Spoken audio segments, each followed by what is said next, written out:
مساء الخير عليكم جميعا. ازيكم عاملين ايه؟ مساء الخير اخباركم ايه؟ وصباح الخير. كل سنه وانتم حسب ما طيبين. الفيديو بقى تشوفوه انا ان شاء الله النهارده رب بصور العالمين. لكم من بيت ابويا. انا النهارده ربنا بصور يرحمه لكم من ويرحم بيت امه ابويا، ويرحم جميع ربنا امواتنا ان يرحمه شاء الله رب العالمين، ويرحمهم ويغفر ويغفر لهم لهم امه ويجعل وابويا قبرهم بالرحمه. روضه من رياض ربنا الجنه. يرحمه امه ويغفر وابويا وجميع لهم امواتنا ويجعل ان شاء الله قبرهم رب روضه من العالمين. رياض الجنه. انا كنت في ده بيت العيد، ابويا، انا واقفه كده على قضيت باب العيد الشقه هنا في بيت ابويا البيت الله من يرحمه. الصاله كده.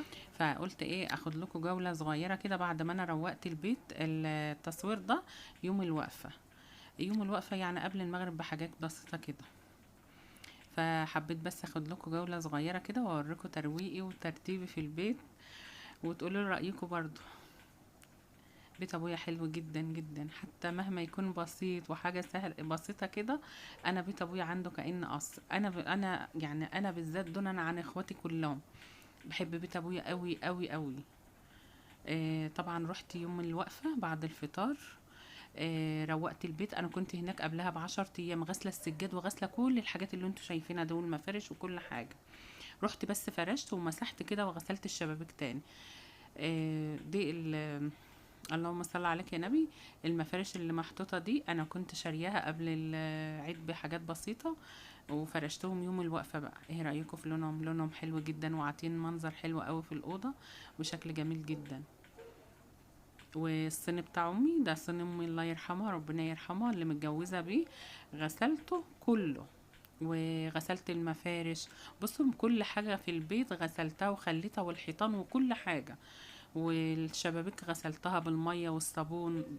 بصوا خليته فل جنه كده، وهو فعلا جنه والله. مهما وصف لكم يا بنات قد ايه بيت ابويا ده. بصوا يعني شوفوا احنا في الجو الحر ده، انا بوريكم دلوقتي الصين. شوفوا الصين بتاع امي، شوفوا جماله. والاطباق والكاسات، هي في كاسات فوق هنا اهو، بس معرفتش اصورها الازاز جايبني كلي. دي اوضه امي الله يرحمها. بصوا انا الواحد نفسيته بتتعب لما بقعد اقول دي اوضه امي واوضه ابويا. ما عادش باقي منهم غير دي كانت بتاعه امي ودي كانت بتاعه ابويا. فالواحد نفسيته بتتعب بصوا لازم لما اروح بيت ابويا لازم اقعد اعيط، بيصعبوا عليا قوي. دي الاوضه بقى بتاع ابويا برضو. انا روقتها بالشكل ده كده.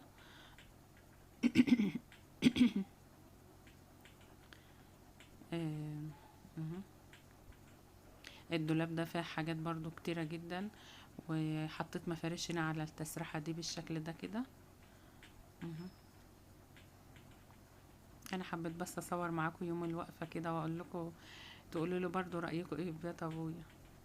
العيد هناك بيبقى حاجة تانية وبصوا من الجو هناك بيبقى حلو جدا، والبيت تقولوا جنة من غير مروحة ومن غير ما تشغلي اي حاجة، فيه هوا حلو جدا.